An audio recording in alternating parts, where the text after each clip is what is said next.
that is right and popping up those terrible, terrible stairs. I gave Dante kind of the nutshell of what I told you guys in on. But this is Dante. Dante Ventresca, who's been my collaborator for 16 years. And we make stuff together, right? One of the things that marks our collaboration is that we decided to cut our teeth in a high-risk environment. We started making full-scale theater productions involving people that are labeled as having disabilities on the stage with people that were not self-identified as having disabilities.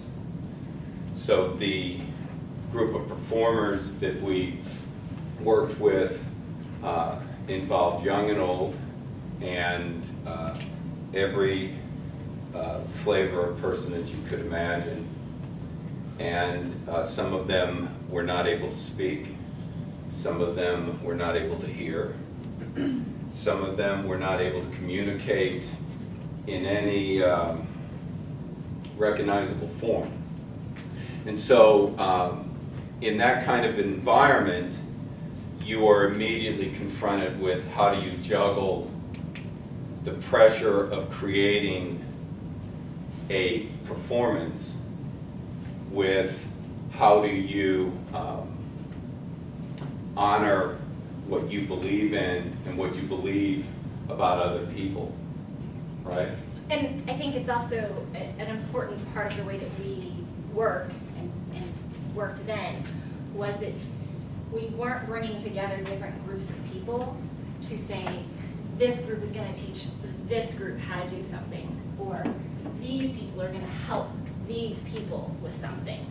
We tried to cultivate a sense of mutuality, and that we were bringing different stories together, but that each of those stories carried the same amount of value. And some of the stories were linear, some of the stories were not linear. What brought Rebecca and I together is that in an environment like that, within a matter of about a minute, you can tell where somebody's at. When you are on a stage with people that you don't know, and you don't know what they're going to do, and some of these people have been kept away from other people. Some of these people chose to deliberately not be near other people. A lot of people that did not self-identify as having a disability, this was their first foray into working in such a diverse group of people and doing it with such high stakes, right? So Rebecca walked out on stage, and I was auditioning for, I didn't know Dante. I didn't know anybody involved in the production, but I had just moved back to Indianapolis and thought, if I don't get involved in something, I'm going to just be a professional waitress. Like, I need to find what's happening in the arts here. And I saw that this audition was happening. So this was my attempt at doing exactly what I just encouraged you guys to do. I went to something thinking, whether or not I'm in the production, I will at least start finding my people. So I was auditioning for something that he was directing. right. So and from here on, I'm not going to refer to whether the person I'm talking about was labeled as having a disability or was not. You can figure that out as we go along if you wish. To us, it actually doesn't matter. That's one of the things that we've discovered. But the way that we ran auditions back in those days is that it was in real time. You were given a direction, and then you had to respond to it, and there were two people on the stage all the time. And it was very fast. It was all of the musicians were there. It's a pretty intense environment, right? And I called, there was a dancer on the stage that was in the middle of this incredibly energetic and passionate sequence of movements. and I called Rebecca up on stage, and Rebecca came flying up the stairs, slid about 6 feet on the wooden stage, and ended with her elbows propped up and just watched the dancer. She made a decision to do nothing, but to give her attention to another person. And in that moment, I realized that quickly that I knew that I could work with Rebecca and that I had a powerful collaborator. She was much younger than me. I didn't know anything about her. And yet, by that single action, she told me everything that I needed to know about her. And in essence, she has made that decision repeatedly for the next 16 years that we've worked together. And it's informed how we work and how we do what we do today. So what we did was we created these productions, and everybody, you know, stood at the end and was applauding, and people were laughing and crying. And Rebecca and I were talking about this whole process. And we became pretty involved in disability culture, and did workshops and worked around the country with this. And the only problem with what we were doing is that we were doing it less from the standpoint of thinking about who is disabled and who isn't disabled, and as Rebecca said, who is giving what to whom. And what we saw is that we were focusing on communication. It is that simple.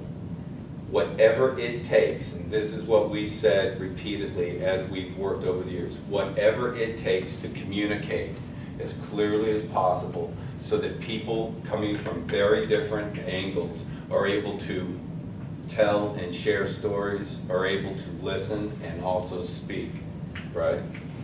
And so part of the reason why that early portion of our work is so important is we continue that same approach, right? Because when you talk about creating work in public space, regardless of the form that it's taking, you can't make assumptions about who is going to be interacting with that work or what experience they are bringing or not bringing to it. So we try to, whenever we are creating a piece, to make sure that we are not making it for one kind of person, right? Because if it's in a public space and you made it for one kind of person, you've alienated and embarrassed and left a lot of people in the conversation. And that's fine if that's your intention. That's never our intention. And so we don't need to have somebody in a wheelchair RSVP to us in order for us to have a way for them to get to the work. And that, I think, is foundational to all of the work that we're doing, whether it's performative or visual, regardless of the age group that we're working with, is that we really are trying to make an experience that is accessible and inclusive and not condescending. I think that's the other piece that's really, really important. When you talk about being inclusive, there are times where that dips into being condescending, right? Like, oh, I have to help somebody get to this. Well, you don't. You just have to not be rude, right? Like, you just have to make sure that you're treating everybody the way you would treat anybody. So, and all of those principles came out of the early work that we were doing. And so so watching, observing, being able to take notes, being able to figure out what your notes mean, being able to corroborate notes, corroborate observations. If you're working from one point, one of the things that is absolutely critical, and one of the reasons why we work collaboratively, is that I'm looking at the world from here. And that only gets me so far. And I can tell myself lots and lots of stories about how intelligent I am, or how much learning I've done, or how much work I've created. But it really doesn't matter, because every situation that we're in is brand new. Every time we start interacting with a client, yes, we know that we can communicate. We know that we can listen and talk to one another. But that doesn't get us very far if we go into a place thinking about plopping something down in it, whether that is an experience, or whether that is a piece of art, or whether that is a set of directions, right? So, for example, we're at the IMA, the Indianapolis Museum of Art, and we've been going through a process very similar to the process that we went through to create the red chairs. We show up at a place and observe. So let's back up and talk about the process with the red chairs for a minute, if that's okay. Mm-hmm. So the red chairs, right? They are red lawn chairs from Walmart. We didn't make them ourselves. That wasn't the point for us.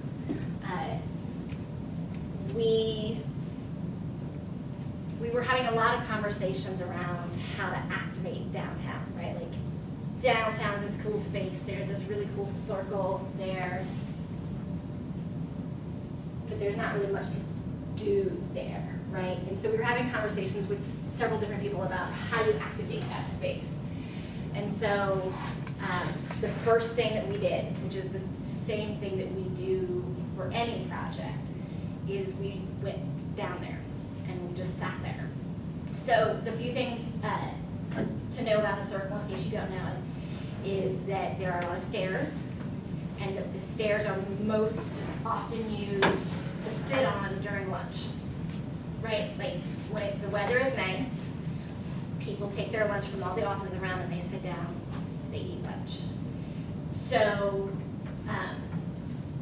we sat and we watched this.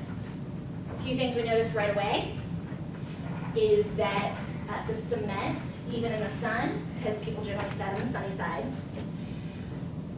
was cold, which is a problem if you are in a pencil skirt that you've been wearing to the office. So that's uncomfortable. There is gum on the ground. That's what happens around downtown, right? Somebody spits their gum out. Usually ends up on your shoe, but if that's the place you're sitting down to eat lunch, there's a good chance you're going to sit on gum. We didn't see anybody sit in the gum, but we saw a few people getting really, really close to it, right?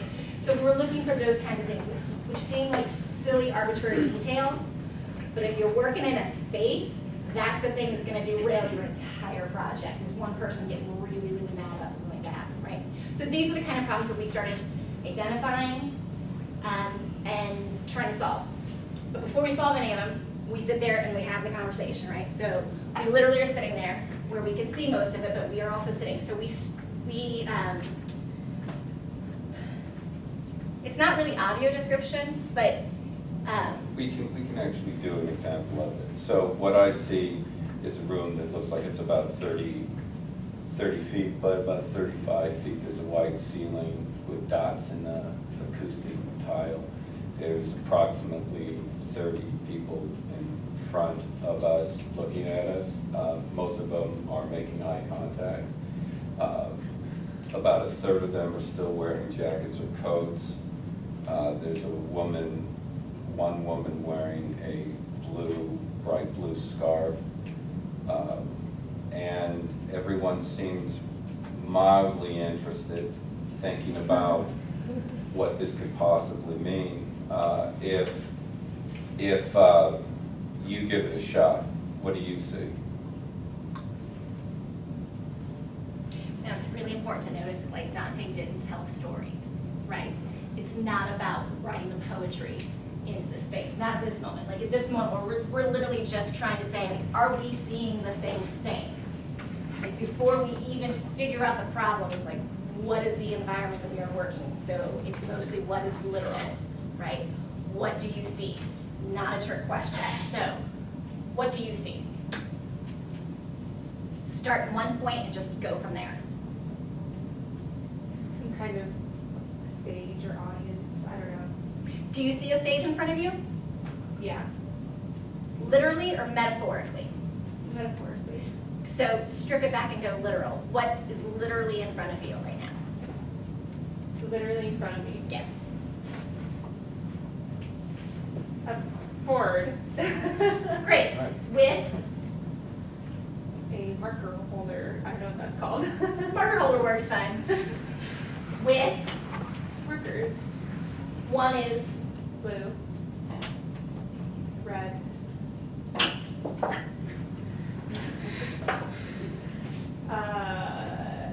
Cleaner. right.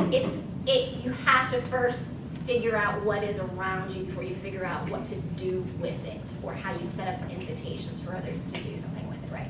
So when we go into a space before we start a project, this is literally what we do. We just sit there and say what we are seeing. And we stop one another if there's something that he's saying and I'm not. I'll say, hold on and back up. What did you just say? So when we are on the steps on Monument Circle, we're noticing that women are uncomfortable as they sit down, mostly in the process of actually sitting down and getting up because a lot of them are wearing skirts. The cement is cold.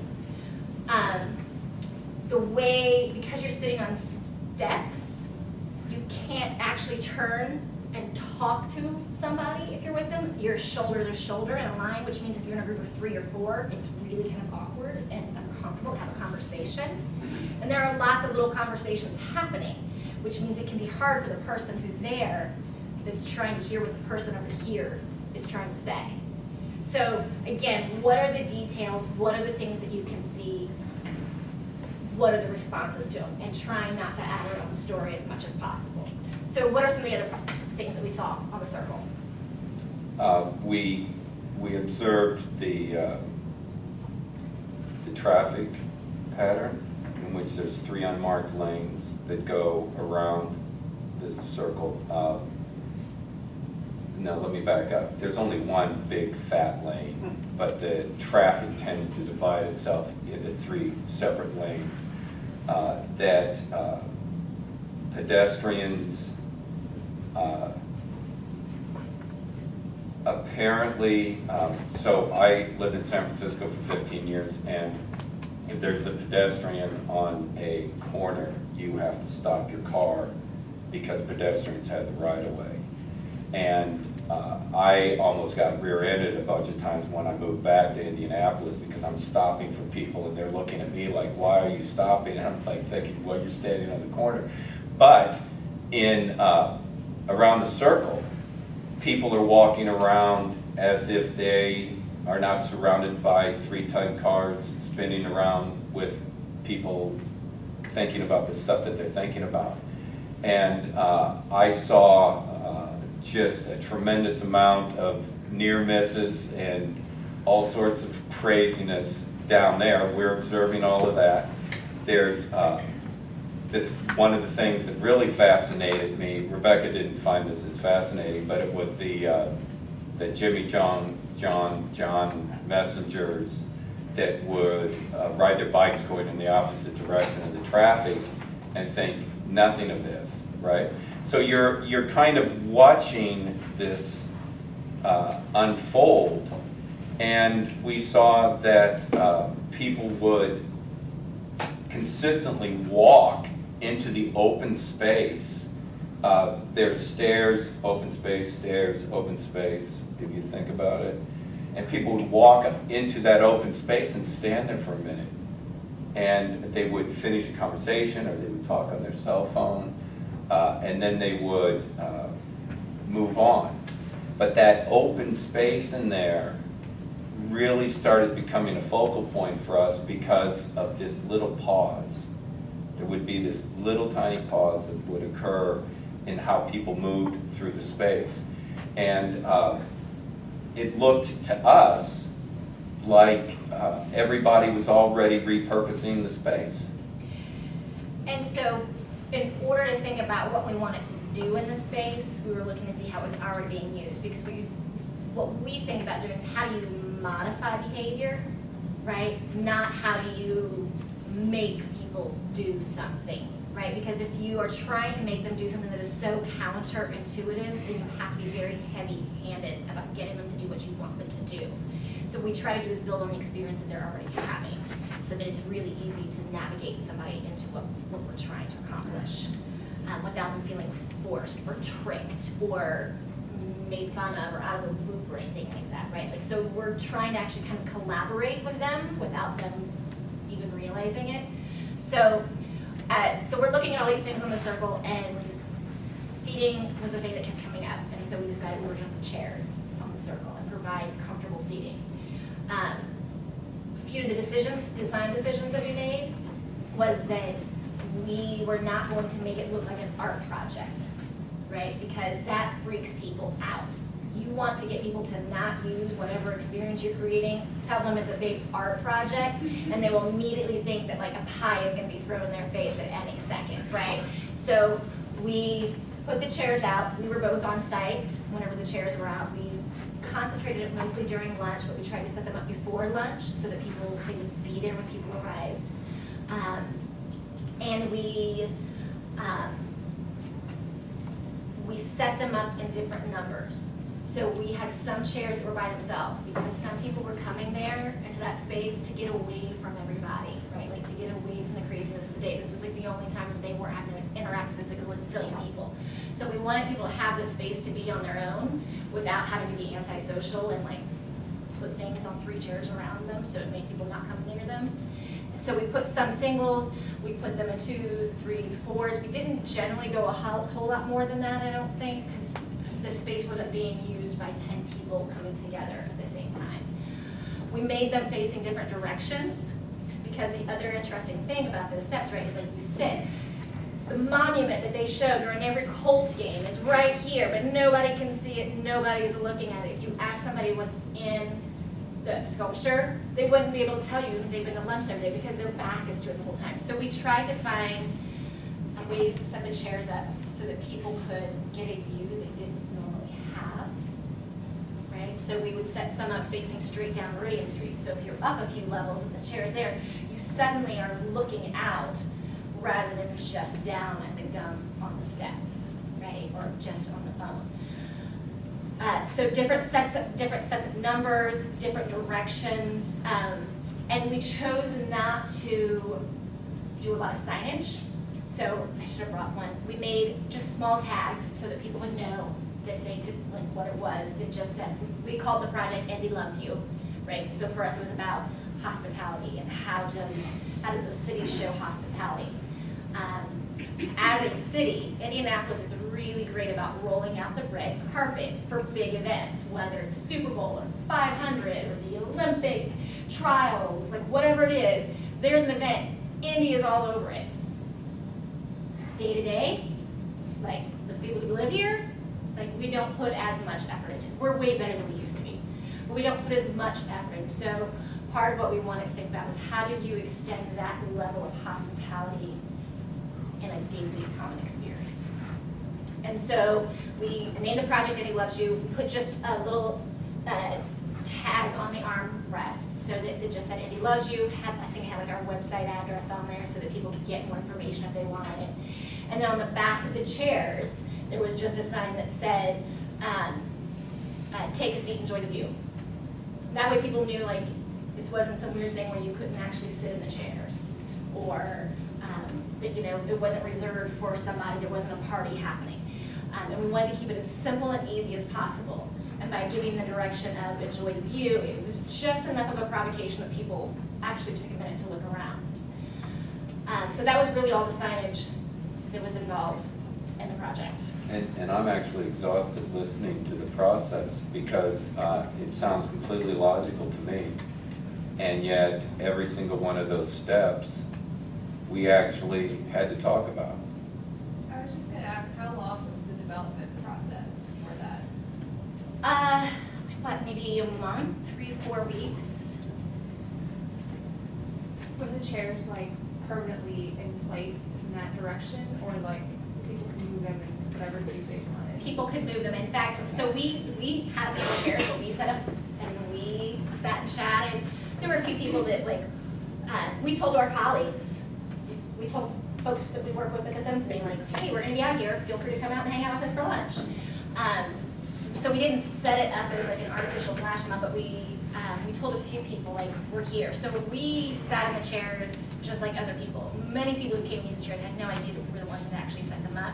But we tried to scan the space so that if people had a question, we could walk over and identify it, like, that we could be available if somebody needed a little bit of a hand or some guidance, but without us. Hey guys, come sit in the chairs. Hey, what are you doing? Come on. Hey, come hang out with us. Like, we weren't doing the shtick thing like that can sometimes happen. Like, what people didn't want in that space was to be entertained, right? They didn't want to be entertained. They didn't want a circus going on. They didn't want people in their face. The reason that people came to lunch in that space was for the exact opposite reason. So we wanted it to be a very gentle invitation. So we put the chairs out, but we did nothing to secure them. And so some people did move them. And it actually was really great because then it allowed us to see how people were using it naturally. So then the next time we set them up, we would put them in spaces and directions that we hadn't originally planned on based on where people were using them. And we also agreed that we didn't care if people stole them. Like, we weren't going to put a sign on that says, please don't take. We kind of figured people knew not to take something that didn't belong to them. And if somebody really wanted a red lawn chair, like, great, have it. We'll go buy another one. This isn't need to be a big deal. So we tried to be gentle with it in that way. But yeah, no, there were no rules that people couldn't move the chairs. So if you've been watching me while Rebecca's been talking, what is the thing that you notice about what I'm doing? You're actively listening to her. Yeah. Yeah, I mean, I actually know what she's going to say, but I'm actually listening to it like it's the first time I've heard it again. And that really, I can only show you that. You know, it's very hard to say that is, I can actually guarantee that would not show up in an artist statement that we produced, right? And that's part of the problem of working this way, because the things that we find most valuable as artists are things that we actually don't want to claim publicly, if that makes sense. I'll be really honest, the first time that Dante said he wanted to put chairs, like as we're having this conversation and we're trying to figure out like how we want to activate the space, and he was like, I've got it. We should put chairs all over the circle. I sat there for a second and I didn't say anything, and I was trying as hard as I could to come up with the nicest way to say, that is the worst idea I've ever heard. Like, I immediately was like, why would we just put chairs out? And I think that that's something that marks our collaboration and the way that we work, is that it is not uncommon for one of us to throw out an idea and the other person be like, are you sure that's the direction we go in? And then we end up going in that direction and both really loving the project. And that's part of collaborating, whether it is with an individual or an organization, is to not shut down an idea immediately. And so we say a lot of things, whether it's with each other or with our clients, like, so tell me more about that, right? Like, and then I'm actually gonna listen. And as I listened to him talk about it, and I'm watching the people in the space, I could start seeing it, and I could start coming up with my questions around it, and I could start engaging it. But my immediate response was not, yes, this is a project I'm all in for. So, you know, I think that that's really important when you're working on a project. Were there other ideas that you had that you threw out? Yeah, so we did, so before we set the chairs up, we did a day where we put out games. So we knew people didn't want to be entertained, but we knew that there was also this, it wasn't during lunch, it was like, I think we went down like early evening, mid-afternoon, and we just put out cards that had a question on it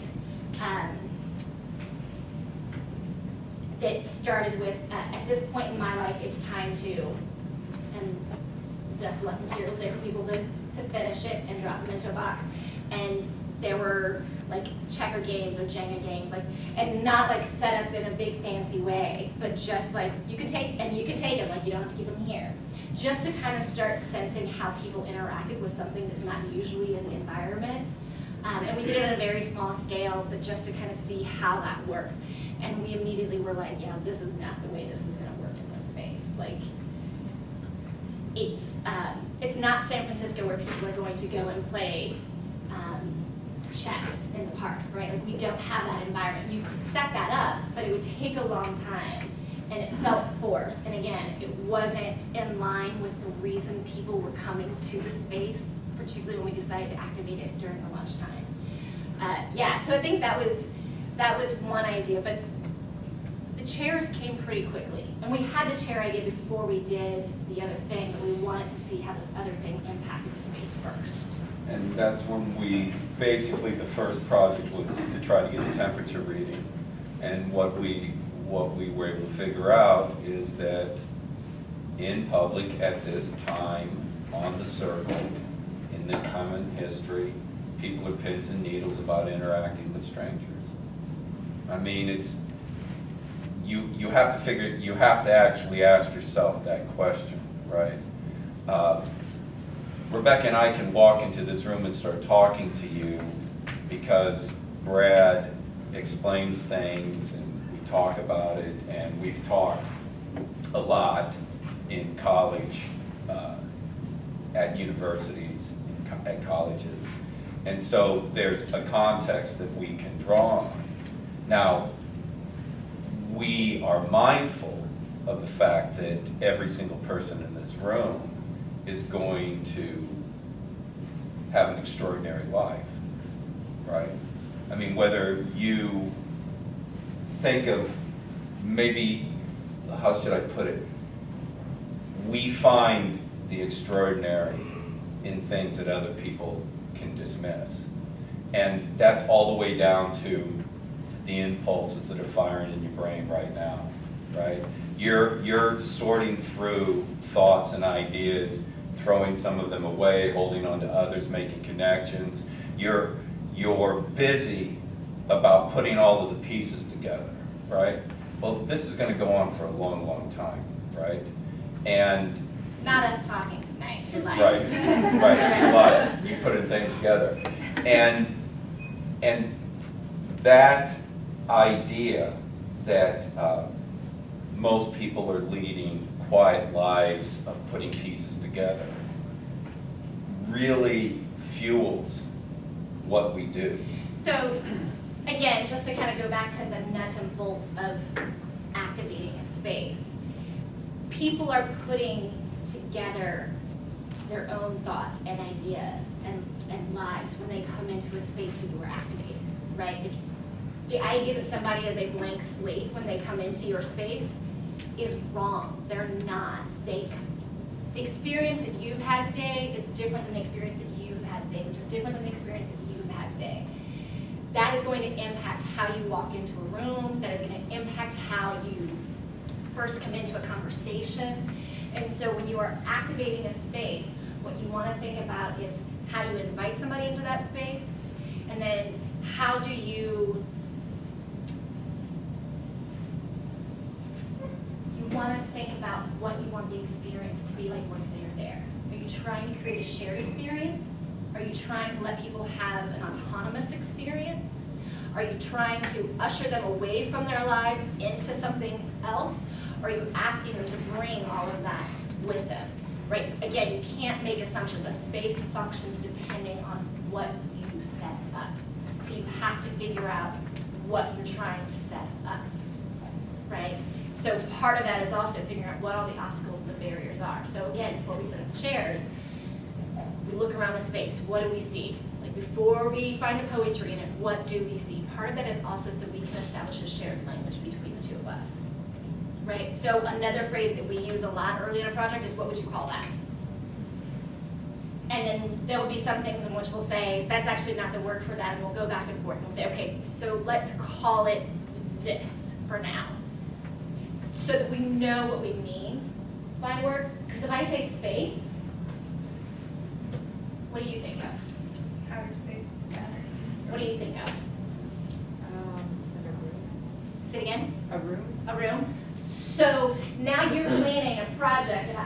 activate a space, and you're thinking outer space and you're thinking room. Right? Like, so you have to get yourselves on the same page and then figure out what page you're trying to get your participants onto. Yeah, a great example of that is, are all of you, I'm assuming, are familiar with the most recent trends in placemaking, right? In terms of like the way Detroit's handling it versus the way Indianapolis handled it, versus, right? So suddenly the word placemaking shows up, and those are two very powerful words, place and making, but they got fused together, and suddenly we're all dealing with the shorthand, and nobody's gone through the process of how they put the two pieces together, right? So Rebecca and I are constantly having to back up and say, well, what are you going to call that? What am I going to call that? How are we going to talk about it? And what actually happens through that process is that our preconceived ideas come up, right? I know this sounds complex and complicated, but we haven't found any better way to do it, if that makes any sense. You cannot work in public without being incredibly rigorous and demanding of yourselves. And I don't mean in some kind of formulaic way. For us, the conversation is the central toolbox, what we're talking about. I'll give you a great example. So we were at the IMA. Oh, and by the way, as soon as I mentioned the chairs to Rebecca, there was a silence that I've come to know. And I My husband knows that silence as well. And I realized that we were going to have to talk about it, right? And before you go into your thought, we interrupt each other all the time. Don't be afraid to interrupt your collaborators, and do not shut somebody down when they interrupt you. Like, let the conversation go. Anyway, I'm interrupting you. Sorry, but and now I forgot what I was saying. Go. So we're at the IMA, and I did something that was ridiculous.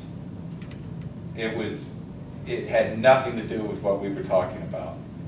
And I brought up the issue of intention, about how we could express our intention using a particular strategy at the museum. And Rebecca looked at me and she said, I mean, in essence, she said, that really doesn't have anything to do with anything. But if we're talking about it, why are we talking about it?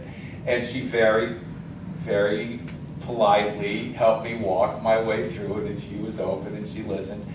And the reason why it's important to talk about these sorts of things is that collaboration does not mean agreeing, because you're going to both go down the hole if you're both agreeing, right? And keep in mind, it gets even worse when you're working in large groups. Then it's even worse when you're working in large groups in which there's a hierarchical structure. And right? the other thing that's really important too is that we have a commitment, and we've said it several times to one another, in that we are concerned about the projects that you're working on. That's what our commitment is to. So Dante can say something that seems really harsh to me. He says it in the nicest way that he can, but I have to trust him to tell me when I'm off the rails, because I want the project to succeed, and he wants the project to succeed. And him being nice to me and saying, well, yeah, that's a great idea, even though it's a terrible idea. I have to give him the space to say that to me without punishing him if our projects are going to succeed. Again, you don't jump to that immediately. You say, so tell me more about that first. But making sure that you keep the project that you are working on as the priority, right? And the communication is around how does the project succeed, not just how do you make each other feel good at the cost of the project. Right, and the up-ramp on this is that we've done thousands of workshops. I mean, thousands of workshops, all sorts of sets of circumstances, all the way from long residencies to one-shot workshops with 500, 700 people in the room, blah, blah. After every single workshop, we pull it apart. No matter what we do, no matter what went right, no matter what the reaction was, we pull it apart for ourselves. And that's how we actually get to know each other as collaborators. And so we did that with the red chairs, right? So even while we were in the project, because it was a project that was not labor intensive in terms of the execution at the time, right? It wasn't a project where we had to be running around orchestrating things. We weren't gathering information and interviewing people. During the project, while the chairs were out, we would sit and continue to say what we're observing, and we were making notes about, okay, so that we put chairs over there and nobody is using them. Why aren't they using them? Is it because they're in the shade and it's too cool today? Would that be different if it was warmer out? Or is it because there's a bird nest over that part of the tree? Right, like, so we tried to talk about, again, what's going to make the project succeed constantly. What's working, what's not working, without taking it personally or without making, that was your idea and it's not working, right? And then afterwards, we do the same thing. So the next time that we go into that project or into the project, we can harvest that learning, which makes you much more efficient as you go into your projects. So the same thing that I was saying earlier about how you have skill sets and how they're transferable, your learning on a project should be transferable to other projects. If not, what are you learning? Right, like I don't need to learn how to put chairs out on the circle only. I need to know how to activate space. I need to know what seating does. I need to know, that it needs to be light enough for people to move, and that that's going to behave very differently than if I put very heavy wooden chairs that can't move. Right, it changes the space. It changes the interaction. So harvesting that learning before, during, and after is really, really important. So are you essentially just like deconstructing it to push it further? Yeah, so we talk about, even if we know it's the last time that we're doing a particular, I don't want to say that not project, but iteration, we'll talk about what would we do on it next time, because you never know if in a few years down the road it's going to come back around again. You never know, again, if you can take that and apply that to the project that you are doing next. So we're constantly deconstructing, and even if we aren't planning on doing another draft of it immediately. And document it, right? Because, I mean, Dante is really great about writing. I'm not. That is there's a reason why I was a ballet dancer, right? There's a reason why I'm not a writer. The words are not always easy for me.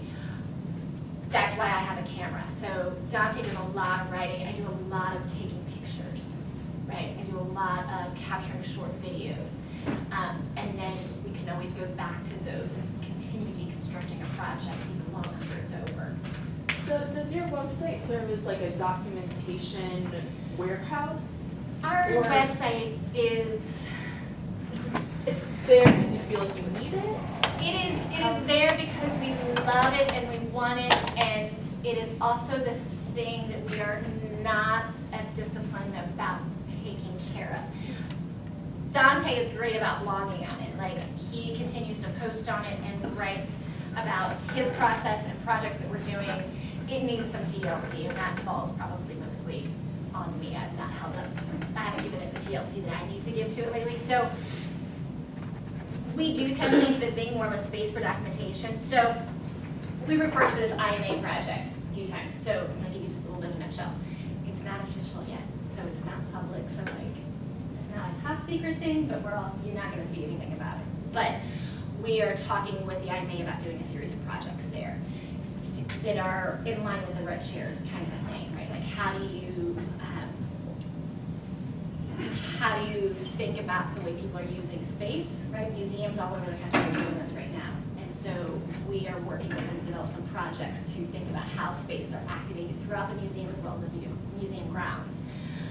Part of what we want is to be able to use our website as a way to document that process along the way so that it becomes kind of like the portal to our studio. So whether that is Dante writing about the project as we're developing it, as we're going through it, me adding documentation and putting that up to it. There's a little bit about the services we do, but we're really at this point, like, that's not that's not really the focus of what we're trying to push on the website. So we want there to be documentation of the projects. We want there to be insight into the way that we think as artists. We are gonna get better at doing that.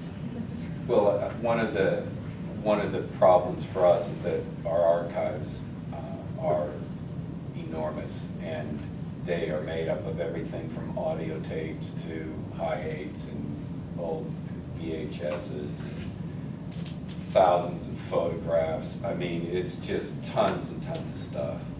And we've been busy doing it. You know, we are running a business, which always seems to surprise everybody, as if being in business means that somehow you're less passionate. I'm not sure what it is, but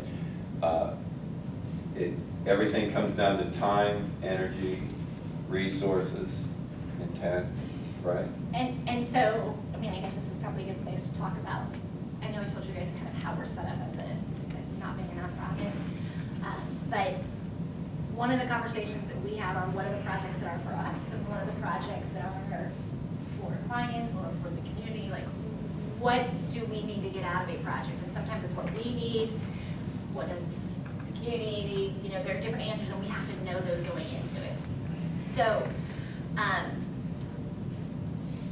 for the red chairs,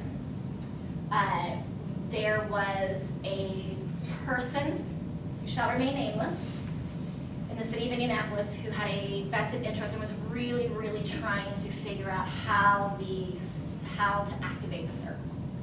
And we'd had an ongoing conversation with them, and so they provided funding for us to explore how we would activate the circle. Because it was not a project that we would have said, this is the project that is the priority for us that we will sink our own resources into. Like, I love the circle, I love that project. It's not the project that I would have said, I'm gonna throw our own money into developing this piece of things. I'm more likely gonna do that in a school over here, or, you know, the dream projects that we have. But it was a project that we were really, really interested in, and a conversation we were really, really interested in.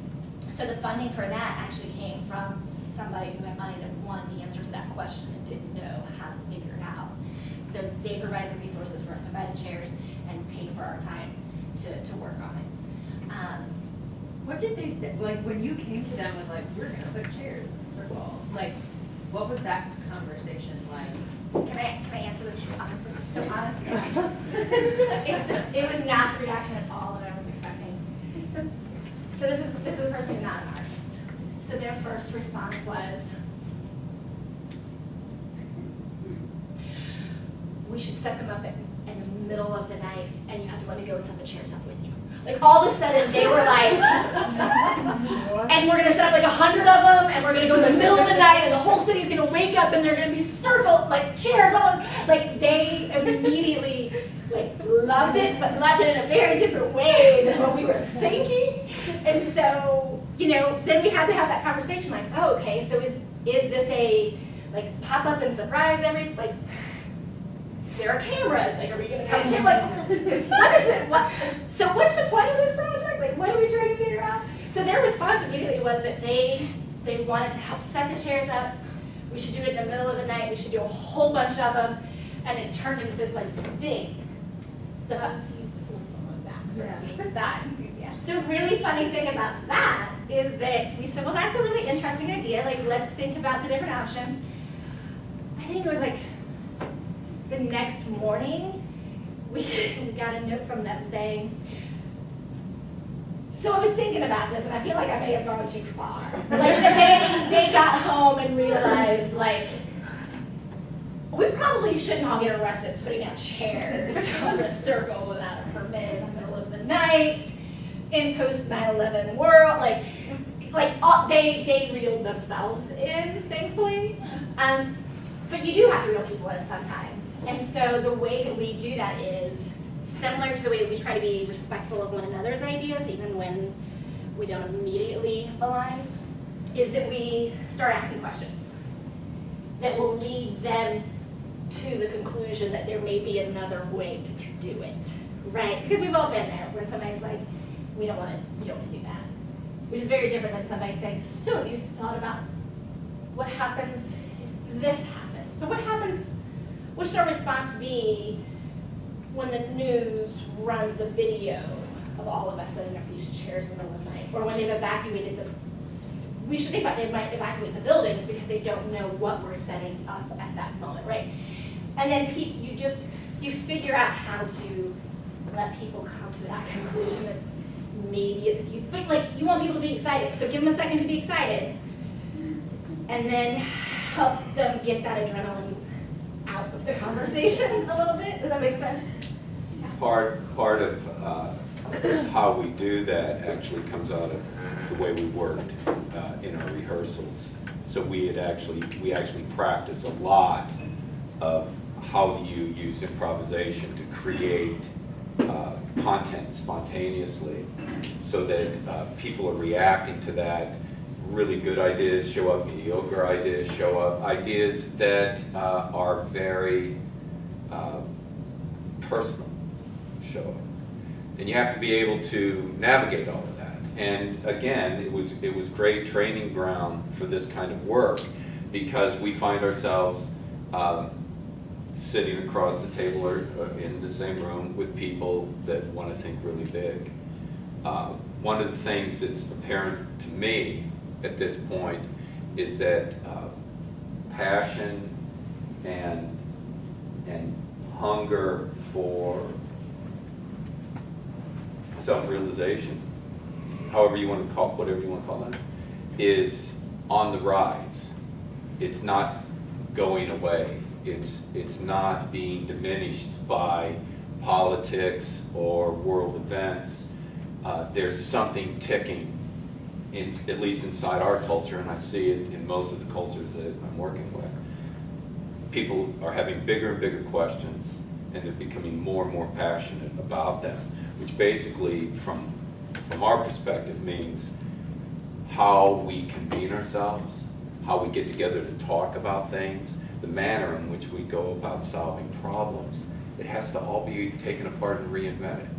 It is not enough to sit at a table and use traditional problem-solving methods. You've got to get outside of the boxes and really listen, really look at what's going on. And so back to your question, you have to listen to what it is they're really saying, right? So if somebody is saying, like, they're all saying, come with this crazy idea, we need to do this, and I want to be there, and this isn't a thing that they do, what are they actually saying? What they're actually saying is, this seems like something that I could help with. This is something I could actually do. This isn't like you are painting a mural that I don't know how to do. So you're hearing that they're engaged. Like, you peel it back and hear what it is they're actually saying without getting caught up in the version of it that they're talking about. And then you provide a different opportunity for them to do that. So then we can still invite that person to come out and set the chairs up with us. It just doesn't have to be in this, like, wacky kind of way, right? So you have to listen very clearly for what is the value that they have latched onto, and then you make sure that you acknowledge it, communicate that you understand that that's the value, confirm with them that that's what's happening, and then you figure out how to include that in a way that makes sense for the project, right? So it's the same thing, like you start figuring out what that shared language is and what people really mean. It's the same way that you observe space. You listen to what it is that they're saying that they don't know how to say. Yeah, so Going along with that, I have another question Yeah. about how this came about. Like, so the person who provided the funding isn't an artist, so I don't imagine that they came to you and were like, I want to activate the space. Like, so in your conversations, what was the perceived problem on their end? And was it what you thought it was? And how did you work through that? Tell me if I say this correctly. Their perceived problem was that this was a tremendous community asset that was being underutilized. So how do we get people to use it? now, And not in a heavy-handed, like, rally up people and make them use it, but how do we make it a space that people want to use, right? Because it's beautiful, right? There are fountains, there's a little bit of green space, like it's pedestrians, there's light, it's in the, like there's so much cool stuff about it, but it's not a place that people gather except at certain times or for a very particular reason. So that was the problem that they identified. It was an underutilized resource that they, as somebody who is in the city, wants to see being more active. They want to see people gather around it. They want to see people take more pride in it and feel more ownership of it. We're still working on that. Yeah, so Big Car did a bunch of stuff, did Spark down there this summer around a lot of that kind of stuff.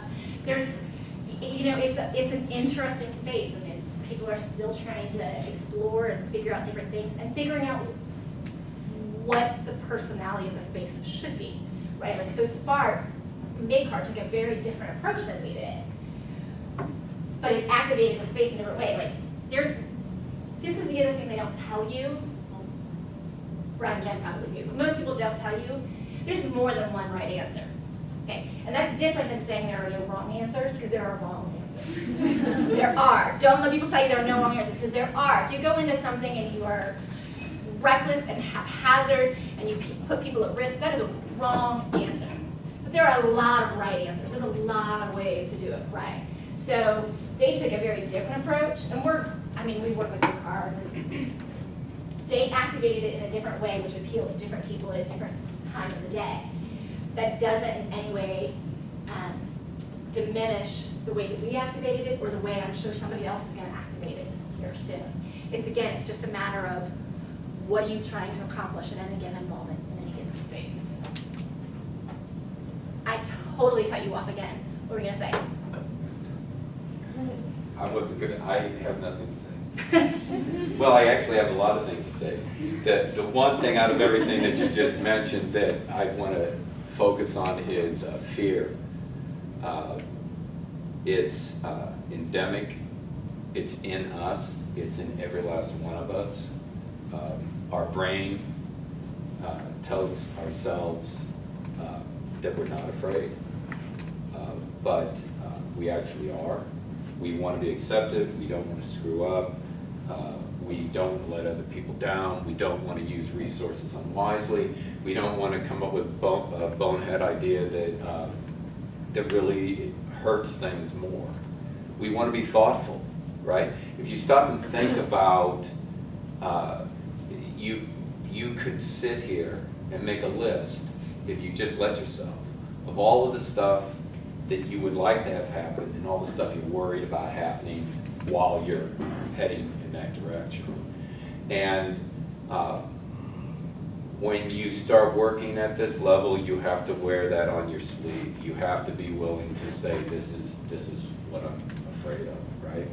And let me give you an example. So we're working with a client, a very large nonprofit, and they invite us in to do some conflict resolution. And we have some meetings, we talk about it.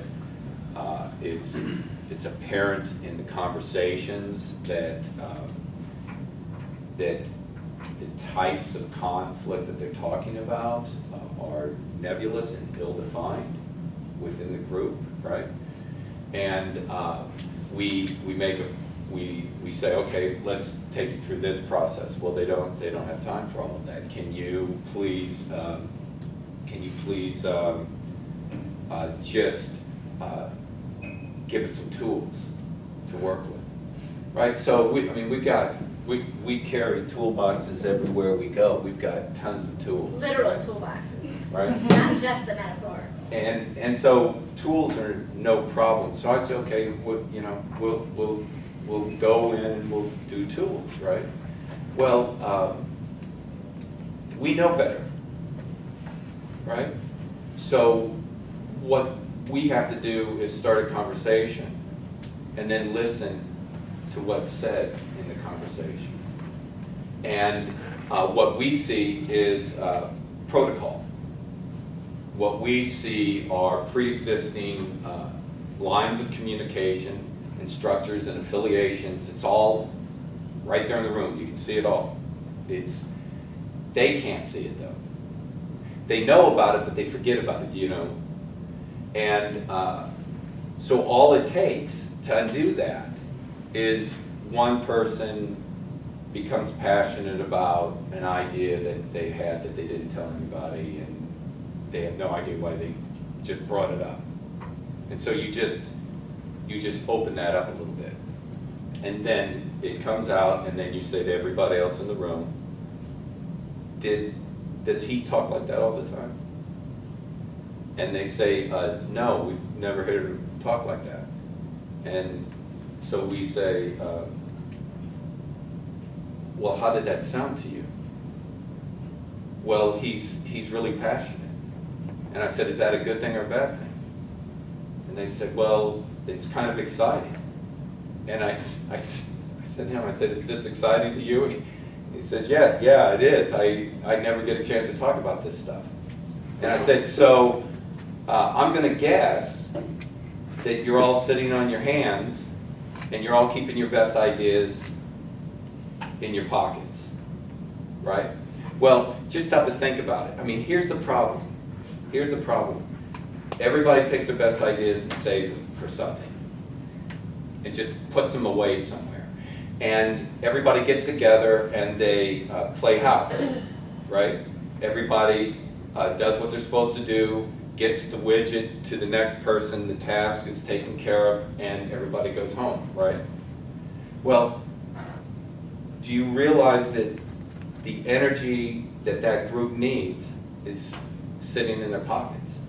But nobody wants to bring anything out because there's no pre-existing structure for handling ideas that are coming in from everywhere. It's terrifying, isn't it? I mean, it's terrifying when you're doing it to yourself, when you're just sitting there daydreaming and the ideas are all coming in and you're going, oh, I've got to push this out, I've got to push this out, oh no, I've got to get to, you know, you've got your list, you're looking at your what, right? So we put ourselves in these straitjackets individually, then we do it collectively, and what the moment needs and what the group needs is somewhere down here. Does that make sense to everybody? Have you, let me ask you, how many of you have experienced this? Right? Right, exactly. I mean, it isn't like I'm talking out of turn. It's, all you have to do is go through it so many times and you just start looking at having that same experience over and over and over again. So when Rebecca and I sit down chairs, we would love to change the world, right? But you got to start somewhere. And in Indianapolis, down on Monument Circle, in whatever year it was, that was the step that we could get done. And so here's the other thing. You have no idea how people think you are crazy when you say we are basing our entire careers on chairs. Lawn chairs that anybody can buy, and putting them out into a space where anybody can sit, right? Like, it's crazy. So if you do a project, you have to believe it. You have to be willing to stand by it. You have to be willing to have the conversation about why it is important when somebody says, well, my kid can do that. Yes, because your kid understands all the problems in the space, what problems we are solving. Like, if we've made it look that simple, then we've done our job well, right? Like, if it looks like it's been really labored and hard and that there's all these directions and nobody else could possibly figure this out, then we haven't really made the space what it should have been. It should feel intuitive to somebody. How do you take something like that is so out there and put a price on it as something that you can make a living from? So like, how do you do that valuation? Because for me, I'd be like, I feel really guilty about charging you at all for this. Like, Yeah. But then I wouldn't be able to pay my bills. Right. So does somebody want you waiting tables instead of solving that problem for them? We think about how much time is going to be involved, and that's not just on site. That's how much time are we going to spend on research? Like, how much experience do we have, right? Like, we charged different kinds of fees when we started working together than when we did 15 years later, because we have 15 years of experience.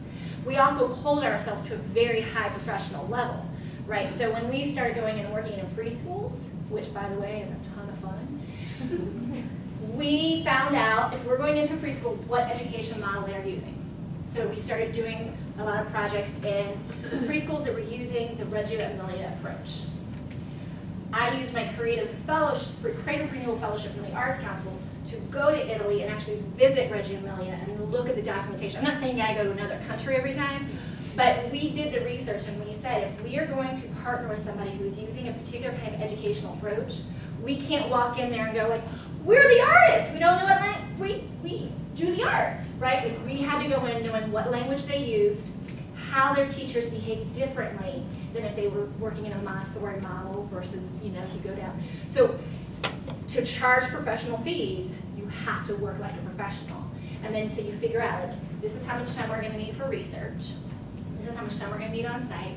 This is how much money we're gonna need for supplies. This is, you know, a little contingency because things always go off the rails a little bit at some point and you gotta do a little bit more. And we also try to balance that with most of our work has been in environments and with populations that don't have bottomless pockets.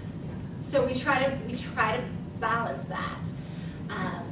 But the reality of it is we can't do everything for free.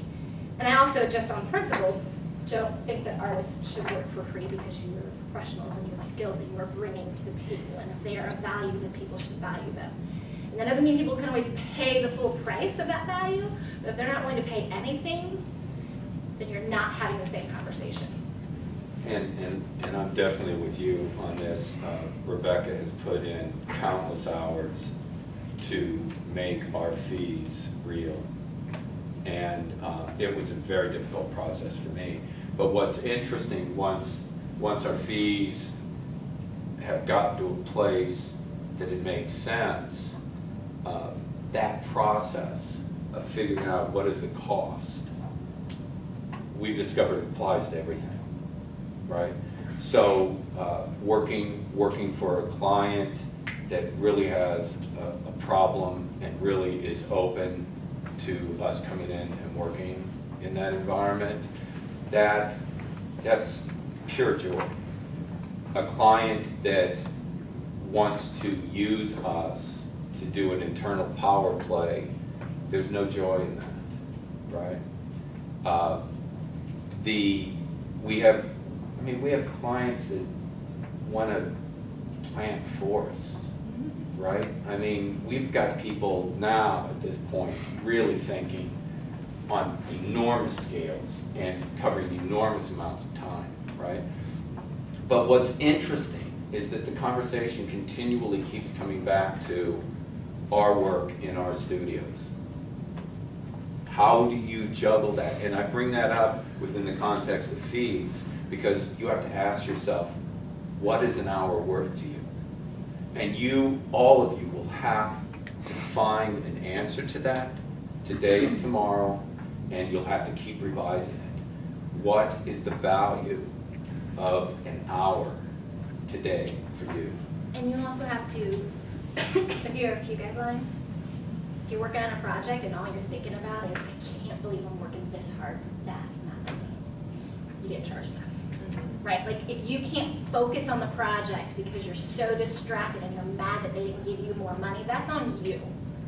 Right? That's on you that you didn't negotiate the fee that was going to allow you to focus on the project. Or you figure out this project is worth so much to me that I'm going to do this other gig or this other project to help supplement it. But like you need to charge enough that you can focus on the project. And if you are so preoccupied with during the whole project of like, I can't believe I'm getting paid this much to do this, you charge too much.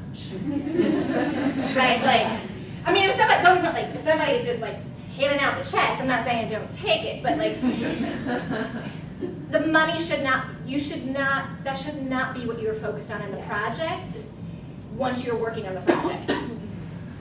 Focus on the money, negotiate, I'm not saying don't, be thoughtful about it, but don't be arbitrary. What's an hour worth? How many hours is it going to be? What are the materials you're going to need? Not what materials you can make it through with. What are the materials to really honor the project? And then, we try to figure out what it's going to take to really do the project right, And then if we need to adjust it and figure out what we can't do, and we have conversations with our clients and say, like, we can't do all of that for this the amount of money that you have. That doesn't mean we do all of it for less money. That means they have to figure out what's the scale that's gonna fit with the budget that they have. Because just because we're artists, it doesn't mean that there's not value to our time or to our expertise. And if you're asking me to do something and not lend my expertise to it, if you're asking me to not do research, I don't want to do a project that we're not trying to do right. So we say no to projects. Yeah, I mean, one of the really great things about Rebecca is that she continually says, we have to trim it. We have to pull it down. Yes, that's a great idea. How can we go after that given the resources that we have? All you need are a few projects where you overreached and you get burned and you know down in your gut, oh, you know what, I actually knew that we were way out there. You do that a few times and that's when you change professions. And so I would encourage you know, the conversations are really, they start out very simple. Rebecca turned to me and she goes, how much do you need to live for a month? I mean, If the project is so big that that's the only thing you can work on for that month, it better pay you for that month. If it's only gonna pay you for a week, but it's gonna take up all of your time for a month, that's a problem. But this is actually a really, really big deal because we wouldn't be working together now and standing in front of you if we had not figured out how to pay our bills. Right? So ask that question a lot, really. Don't be afraid of keeping some portion of your notebook towards the back where you're crunching your numbers and your hours and figuring it out. And I will say, learn to talk about money like it's any other resource. Like people get freaked out about talking about money. Like it's how much paint do you need to paint this wall, right? Like that can be very matter of fact, but it's no different than how much money do you need to pay for this project. And so we try to make it not emotional. We try to not make it like a personal attack. They like me or they don't like me because of how much money they can offer. It is a resource like any other resource, and you have to figure out how much of it you need. And if you are doing a project for a client, that requires more resources than if I'm doing a project for me, because I'm getting something else out of it other than just that financial benefit. So we were going to do all this interactive stuff, but we got into this discussion, which is way better. But I also want to make sure that we spend a little bit more time on some discussion. So if you have more questions, bring them out. Yeah, we're at a disadvantage because the way we normally work with groups is that everybody has 5x8 cards, and we are constantly asking questions and asking people to record their answers. And then Rebecca and I also normally are moving around the room and we're keeping our eyes on these answers. So in a normal situation for us, we would already be knowing what you're thinking about. But given the way that the room is set up and given, I don't know, the social protocol that's in place here, it seemed best to give it more of a traditional type of presentation rather than rattle your cages kind of presentation. So does anybody have any burning questions before I ask you a question? How do you balance this like incredibly like all-consuming, fascinating job of yours with having a life? How do you separate the two? Do you even care about separating the two because you're doing what you love? So this is a really good question. That is so personal, like that is personalized, not like, don't ask me that, but personal, like you have to answer that question for you. So I will tell you this, whether or not my husband was your teacher or not. So when Brad and I first met, I had a small bungalow house, and that's where we were primarily working out of. And I had converted the living room into kind of an office space. I had converted the bedroom into like a studio space. What should have been a dining room was kind of a informal office space. Like that was like the sofa, but that's where the chargers were. And so when I met my husband, he looked around and was like, so where's your house? Like, where do you live? Because like I see where you work, and I see where you make, and I see where you write contracts. Like, where does it live? And I'm like, this is my life, isn't it wonderful? And so, you know, that is very different for me when I was living by myself, right? And I could be completely consumed with it. I've done a little bit better job of changing that up. And so for me and for my life, I had to take some time to say, okay, like, this is gonna be some workspace, but there's gonna be some space in the home that we share, which looks like a home that people don't work in. Like, I'm gonna need to walk into a different room in order to pick up my files on a project. Like, that's the goal for a little while. So, you know, and it ebbs and flows. It depends. You have to figure out how to, you know, people talk about work-life balance no matter what industry you're in, and I actually think that it's not balanced. It's never going to be balanced. It's never going to be this, yeah. And so, you know, there are times where life, like depending on my parents' health, or depending on when my dog needs to go out, or, you know, just that I'm burnt out and I need to rest, like that part of me needs more attention. And then there are times where we are working on a project that I am just completely wrapped up in it, and I'm still kind of swishing around in it, and it needs more of my brain and more of my time. And so the groceries don't stay as stocked, or, you know, like have to say, hey, can you take the dog out for a minute while I finish this? And you have to pay attention. I think what's more important than trying to balance anything is making sure you don't get burned out. It's hard, right? Like, no matter how much you love what you're doing, and no matter how creative you're being, or how many problems you're solving, it will wear you out. And then you can't think clearly, and you can't do your best work, and it all gets muddy. So that's not a very good answer, but the answer is you check in on it. Like, you ask yourself, when am I happy, right? And if I'm not happy, then I'm neglecting something. And I can't just give more of myself. I have to figure out where it gets taken away from. That's, I mean, what would you say? Yeah, my approach is a little bit different in that I think I'm the ninth child from a family of 11 kids. So I came into the world with a community already active.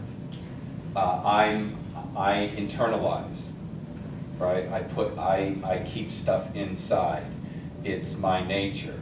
I was forced to externalize, and I was forced to become really good at externalizing very, very young, right? So from my perspective, balance is in and out, inside and outside. What can be expressed, what is kept to yourself, right?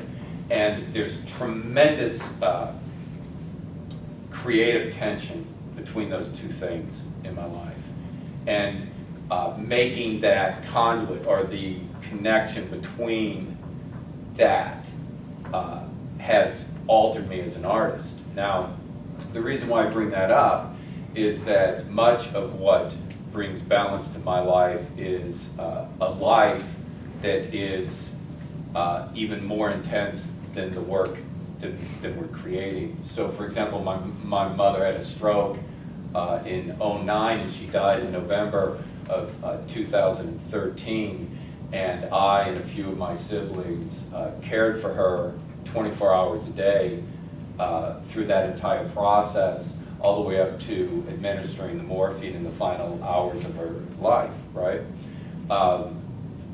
That's what I had to compare things to, right? And I'll say that as collaborators, the benefit of working together over 16 years and the time that we have been working together, like, I've gone from being in my early 20s to being almost 40. Like, we've each gotten married. Dante's had a kid. Like, we've had health problems with our parents. Like, there's been a lot of life that has been lived while we've been making work. And we, from the very beginning of working together, said, like, if we're gonna do this, we're gonna work together, and we're gonna do this on our own rather than trying to be absorbed into a larger institution, it should work for us. Like, we should not arbitrarily say, like, I expect you to be in the studio 9 to 5 every day. And if you're not here, then, like, you're not holding up your end of the bargain. So when Dante was taking care of his mom, I'm very close with his family as he is with mine, we would actually meet in his parents' kitchen. So, like, while she was sleeping, he would come out of the kitchen and we would spend an hour figuring out what we needed to figure out so that he could be there and do what he needed to do. He's made the same kind of accommodations for me as I work on leadership in Indianapolis projects. Like, there are just times when I'm really busy and I need to focus on these other things. He doesn't make me feel guilty about it. Like, we try to create, again, not necessarily a sense of balance, but a sense that, like, life ebbs and flows. And that means in a collaboration, you have to give that space to one another and know that, like, that means that we meet in your parents' kitchen, then we meet in your parents' kitchen. If that means I hold your kid while you work on the email that you need to send out, like, that's what we do. And just, again, back to that idea, like, you don't have to fall back to a default setting and say, this is the way everybody's doing it, so that's the way we have to do it. If that's what works for you, great. That wasn't what was gonna work for us. Everything's negotiable, Mm-hmm. right? And I'm not just talking between Rebecca and I'm saying everything that you go after in your life and the way that you go after it and the people that you work with, all of it's negotiable. Every single second of it is negotiable. And the sooner you start practicing those kinds of negotiating skills, you're going to find that your life and your work are going to have an equilibrium that is more pleasant than less pleasant. But you need people that are working outside of their boxes. And you have to know what's important to you, right? Like, you ask yourself those questions and you figure out what's important to you. You figure out, like, is the most important thing right now that I'm with my family?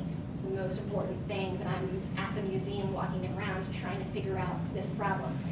And the answer is going to be different on different days, but you're constantly saying what's important to me right now and what's important to those who rely on me.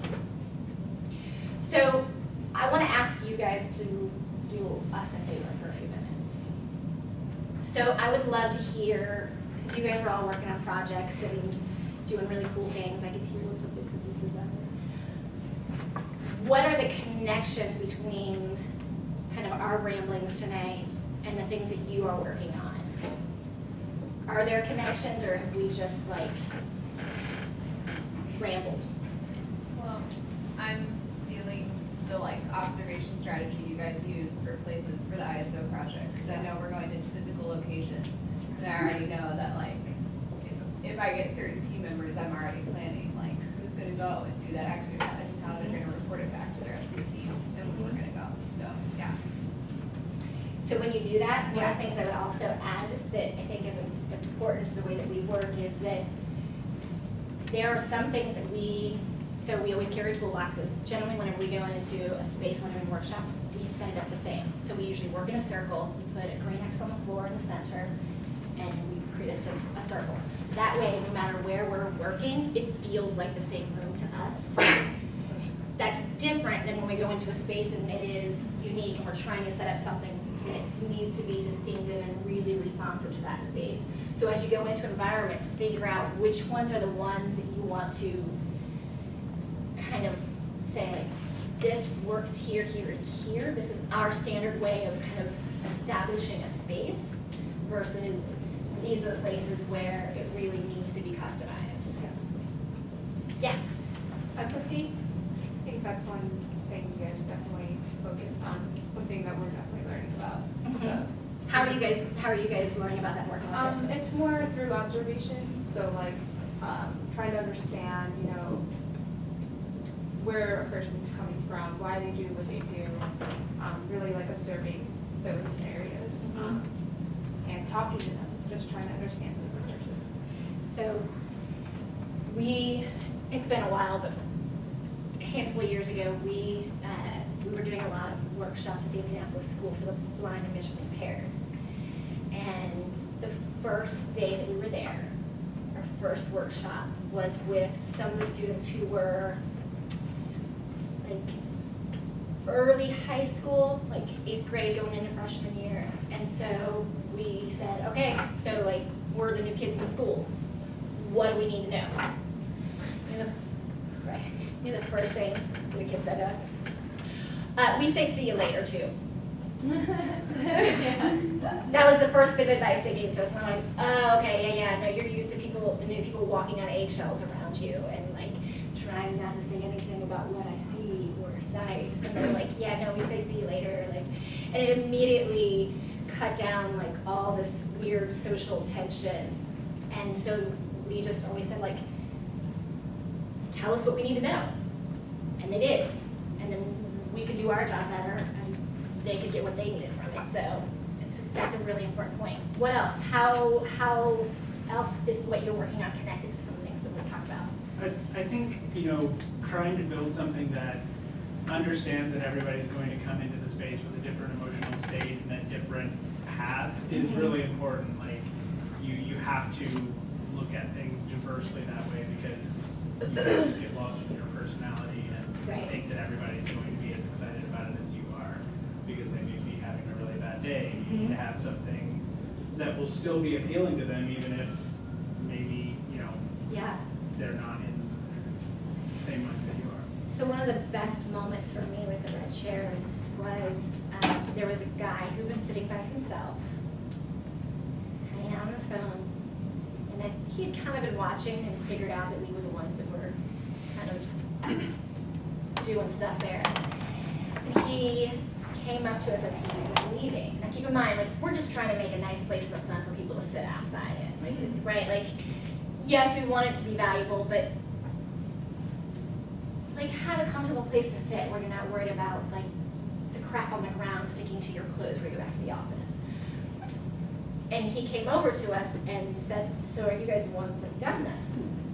Yeah, which always makes you a little nervous because you never know which way the conversation is going to go next. Like, yeah, that's us. And he said, I just wanted to say thank you because I sat down in the chair and I realized like I just had a minute to sit and called his mom.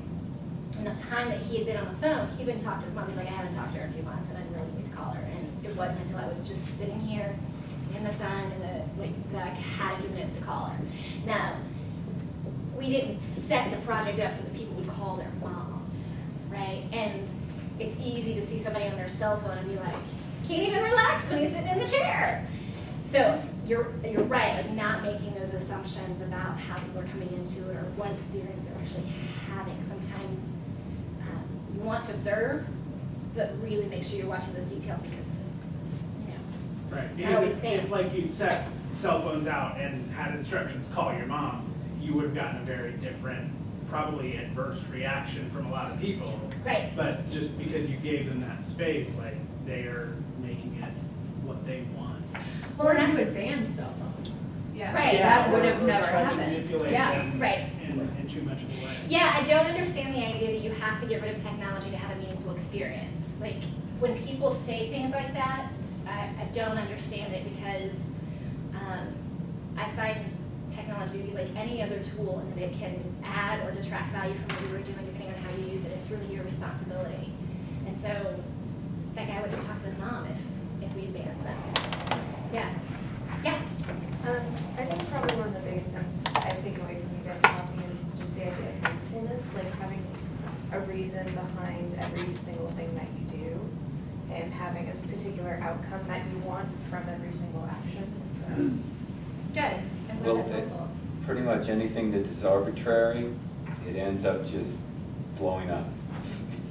I don't know how else to say it. I mean, you're looking for an internal logic.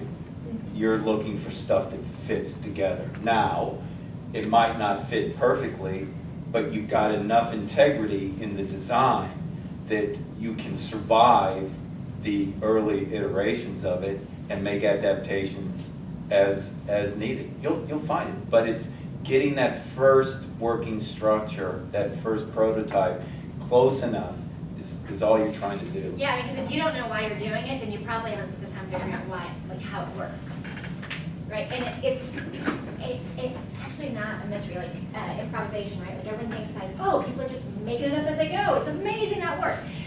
That is not the way improvisation works, right? And so you set up environments not with like, hey, I'll throw this in there and see what happens.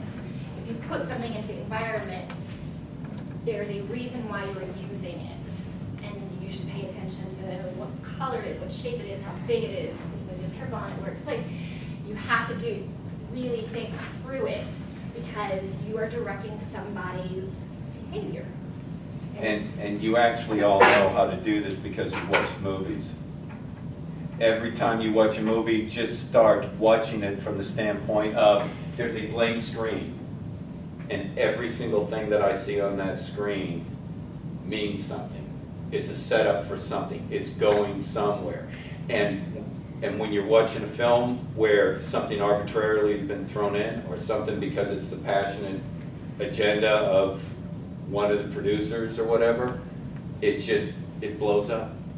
You see it. You go, that didn't need to be there. Right. And you've been actually practicing this for a long time. Or it's like a magician, right? Like a magician doesn't go like, I really hope you don't look at this hand while I move this. Hey guys, right? Like they create something over here to draw your attention while they're doing something in plain sight. Like it is, you know what's going to happen. Life is not always a mystery. There's a lot more that is predictable, and it doesn't mean that you're controlling people, but you can certainly figure out how to make something way more likely depending on how you set up a space or set up an experience. Yeah. Anything else? Yeah. There was another project on your website, I don't know what it was called, but you gave cameras to teenagers. The pedal project. Yeah. Yeah. How, like, that seems like more of a project where you were identifying a problem, not providing an answer to a problem. So in a situation like that, where do you know when you completed your work? And where do you go, like, once you identify the problem, like, I mean, it's not done, like, you found the problem, so you know where to start. So here's how that project came to be. So in 2012, when Indianapolis was hosting the Super Bowl, they were doing this big legacy project, like on the east side, right? Like, there's a new grocery store, there's all this stuff happening on the east side, and everybody kept saying how this was for the next generation, right? This is for our kids, this is for the future. And then they realized they hadn't actually talked to any of the kids or anybody who they were talking about. So they brought us in and commissioned us to create a project basically with the kids in the neighborhood around this idea of legacy. And so what we did was we worked with middle school and high school students on the east side. We gave them cameras, point and shoot, digital, like nothing too complicated, but a good camera. But we didn't spend a lot of time on here's how you do settings on a camera. We did talk about perspective and how you frame things because we wanted them to know you're telling a story, right? Like we want you to show the neighborhood from your perspective. That means if you have a coffee cup in the picture, you should know why, otherwise crop it out, and not through editing, but like when you're actually taking the picture. So we then took the kids to different places that were involved in legacy projects. So we took them to one of the houses that had been renovated as part of the legacy project. It was up for sale before it was being sold. We took the kids in and they got to go around the house and take photographs. And then we gathered them all and we sat in a circle in the living room and we talked about what they saw in the house, and why those things were important, which led into a conversation about what does the American dream mean, right? So what does it mean for them to have this house in their neighborhood at what is deemed an affordable price? And one of the kids said, it's amazing because I always thought to have a house like this, I would have to move away from my family. And I didn't know how I could have nice things and not leave my family behind. And so we started talking about what the impact of these legacy projects were in the neighborhood, but using their photographs as the catalyst behind it. Can I interrupt? Mm-hmm. So, the bottom line for the project were a set of outcomes that we agreed in terms of our contract that had to do with photographs, exhibiting the photographs, and making the photographs available during the Super Bowl, right? So the clients were focused on that. We said point blank in our first conversation, if you just want a bunch of photographs, go get a photographer. And I said, but this is what we're about. We're about giving young people an opportunity to go through the creative process and to get their hands on some new materials, right? And so we also said, like, we're not using these kids, like, you don't get to use them, like, you don't get to give them a crappy experience, not pay us a lot so we can't spend a lot of time, and then be like, hey, look what we did for the kids on the east side of Indianapolis. Like, you don't get to use them as poster children without giving them a real experience. So as part of that, we said we need a budget to buy some digital cameras, because they can't have one camera for 15 kids to share. We said that we would not have any pictures taped up on a wall, right? Because when you work with kids, everyone thinks like, oh, you just put some construction paper on a wall and tape it up and that's fine. And so we said, if that is your intention, we are not the artists that you need to work with. We want the photographs to be professionally printed. We want them to be framed. Now, we can work on how to be resourceful and to find inexpensive frames. Like, we're not saying we got $1,000 frames on every one of them. They need to be framed.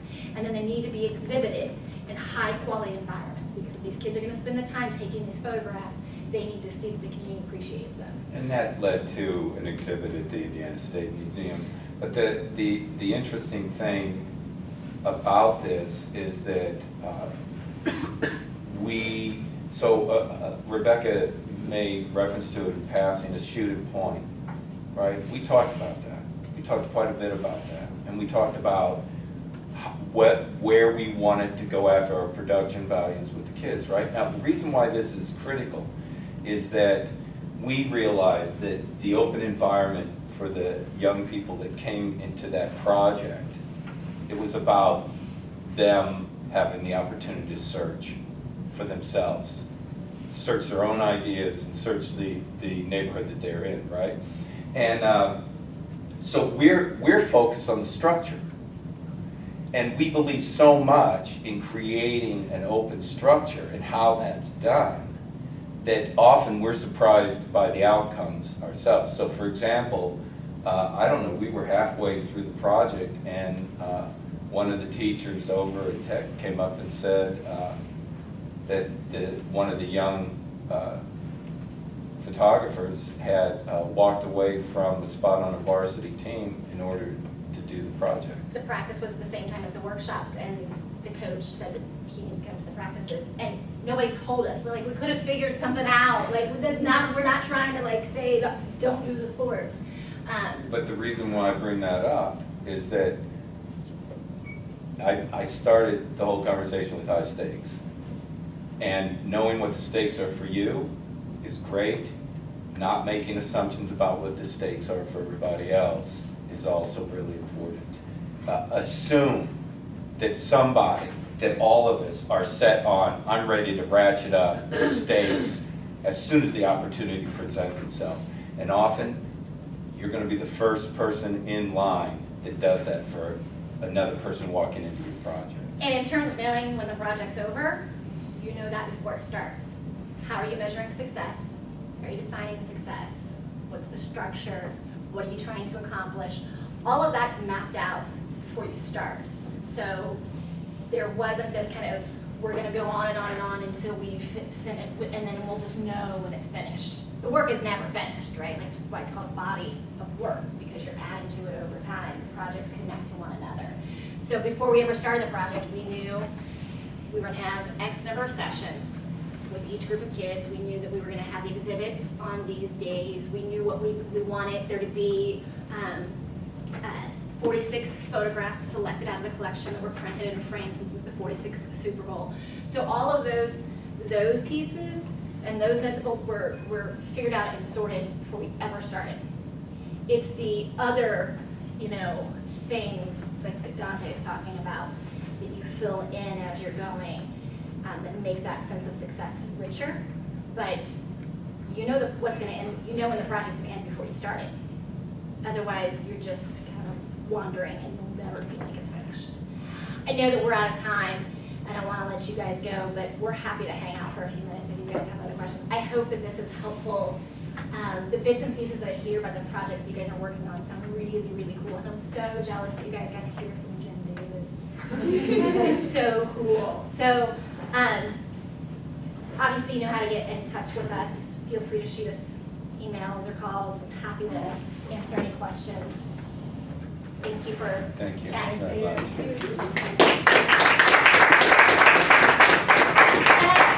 Sorry we had to do signal time. Like I said, we're gonna do the interactive stuff, but like the conversation was good, so.